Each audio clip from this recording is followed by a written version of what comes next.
नमस्कार, स्वागत करता हूं मैं आपका YouTube चैनल के इस प्लेटफॉर्म पे टारगेट एकेडमी में। आज की क्लास में हम डिस्कस करने वाले हैं पीताम्बर दत्त भरद्वाज, जो कि बिलोंग करते हैं पौड़ी से। इनका जन्म होता है 1901 ईस्वी में। आइए लिख लेते हैं। 1901 ईस्वी में इनका जन्म होता है। कहाँ पर? पौड़ी गढ़वाल में। पौड़ी गढ़वाल में इनका जन्म होता है। ठीक है। और इनको डी लिट की सबसे जो ये डी लिट की उपाधि मिली थी, सबसे पहले व्यक्ति थे जिनको डी लिट की उपाधि मिली थी। ये मिली थी इनको 1933 ईस्वी में, सबसे पहले। ठीक है, सबसे पहले व्यक्ति थे,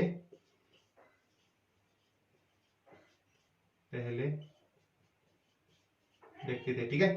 उसके बाद जो इनको किस चीज के लिए मिली थी? हिंदी साहित्य में निर्गुणवाद। हिंदी साहित्य का में निर्गुणवाद संप्रदाय, निर्गुणवाद संप्रदाय के लिए क्या मिली थी इनको? निर्गुणवाद संप्रदाय के लिए मिली थी। ठीक है। उसके बाद बचपन से कविताएं लिखते थे। ठीक है। किस नाम से लिखते थे? अंबर नाम से ये कविताएं लिखते थे बचपन से। ठीक है, बचपन से ये किस नाम से कविताएं लिखते थे? अंबर नाम से।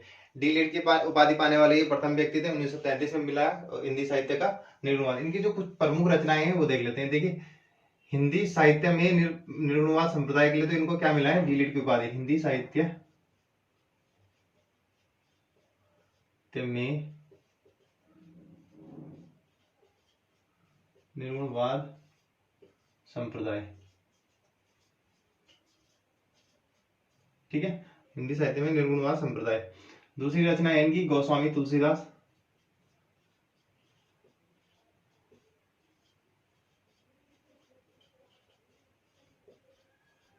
तीसरी रचना है इनकी गौरखवाणी।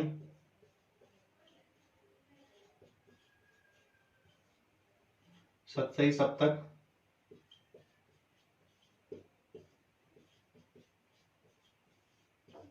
सतसई सप्तक हो गया। गोस्वामी तुलसीदास, गौरखवाणी, सतसई सप्तक। उसके बाद कौन सी रहेगी? गद्य सौरभ और हरिदास की साखी।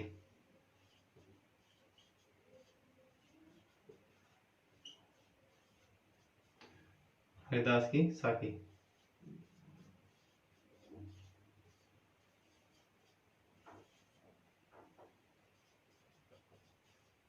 ठीक है, हरिदास की साखी। ये इनकी कुछ प्रमुख रचनाएं होंगी। ठीक है, और इनके कुछ निबंध हैं, जैसे कवि केशवदास,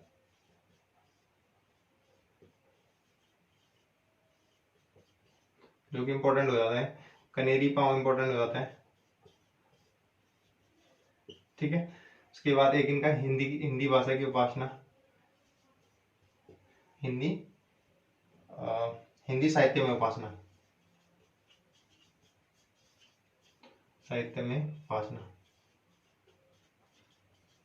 ठीक है। और एक इनकी पत्रिका हो जाती है। पत्रिका का नाम है इनका हिलमैन नामक पत्रिका। ठीक है,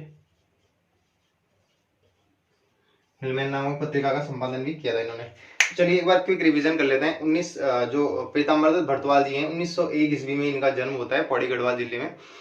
डी लिट की उपाधि पाने वाले ये प्रथम व्यक्ति थे। 1933 ईस्वी में हिंदी साहित्य में निर्गुणवाद संप्रदाय के लिए इन्हें प्रथम डी लिट की उपाधि मिली थी।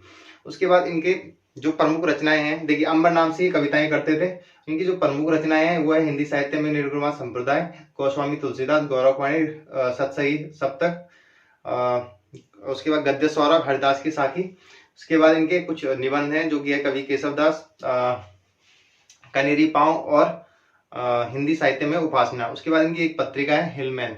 ठीक है, तो ये कुछ इनकी इंपॉर्टेंट रचनाएं थी, जो कि एग्जाम के पॉइंट ऑफ व्यू से बहुत इंपॉर्टेंट हो जाती हैं, आपके लिए बहुत महत्वपूर्ण हो जाती हैं। इनको याद कर लेना। और फिर नेक्स्ट क्लास में पढ़ते हैं, शायद हरिशंकर प्रसाई जी हैं शायद। ठीक है, चल देख लेते हैं नेक्स्ट क्लास में। चलिए इस क्लास को यहीं समाप्त करते हैं, मिलते हैं नेक्स्ट क्लास में। तब तक के लिए धन्यवाद। जय हिंद।